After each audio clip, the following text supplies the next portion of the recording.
আচ্ছা, তোমরা আশা করি সবাই খুব ভালো আছো। তো ফার্স্ট পার্টে দেখতেই পেলে গিয়ে আগে পুজো দিয়ে তারপর সিদ্ধিদার কাছে গিয়ে পুজো করে এখন আবার ঠাকুরের কাছে চলে এসেছে। এখানে এখন সবাই মিলে বসে আছে। এই পুজোর টাইমটা সবার সাথে আবার দেখা হয়, খুব ভালো লাগে, কথাবার্তা হয়। এখন ঠাকুর মশাই যাচ্ছে সানের ঘাটে আমাদের ঠাকুরের ঘর ডোবাতে। ঠাকুরের ঘর ডুবিয়ে এনে পুজো শুরু হবে। এখানে সদ্যাও যাচ্ছে, সদ্যা যেহেতু দণ্ডি কাটবে সেই জন্য সদ্যাও গেছে। আমরাও যাচ্ছিলাম, কিন্তু মাঝ রাস্তা থেকে আমরা ঠিক করি যে আশেপাশে যা ঠাকুরগুলো হয়েছে সেগুলো দেখতে যাব। প্রত্যেক বাড়ি যাই, তো সেজন্য আমরা সানের ঘাটে যাইনি। তো এখানে বিভিন্ন জায়গায় ঠাকুর পুজো হচ্ছে, সেটাই দেখতে যাচ্ছি এবং সবাই মিলে গেছি, কিন্তু শেষ অবধি আর সবাই মিলে ফেরা হয়নি, কারণ আগেই সবাই ফিরে এসেছে। আমরা ছবি তুলবো বলে দাঁড়িয়ে পড়েছিলাম বলেই 4 জন থেকে গেছিলাম। আমরা লাস্টে বাদ বাকি সব ঠাকুরগুলো দেখি, কমপ্লিট করি এবং সেই সব ঠাকুর দেখার পর আমরা আবার প্যান্ডেলে এসে বসি।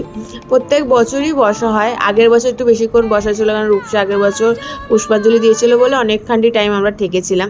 কিন্তু এবছর সবাই চলে আসার পর আর একা একা ভাল লাগে না সোজা কথা থাকতে। সবাই মিলে থাকলাম, গল্প করলাম, তখনই ভাল লাগে এই পুজোর টাইমটা করে। তো আমি এবারে 1টা অবধি ছিলাম। আর তোমাদের বলেছিলাম না কি একটা কারণে পুজো হয় না বলছিল, ঠাকুরমশাই এখানে সব কিছুই বলেছে। তোমরা এরকম পুজোর দিনে কী করো অবশ্যই বলবে। একটার জন্য টাটা, বাই বাই। আর কি বলেছে ঠাকুরমশাই শুনে নাও। এই মল মাসে নিত্য নৈমিত্তিক এবং বাৎসরিক ক্রিয়া করা যায়। নিত্য মানে যে রোজ হয়।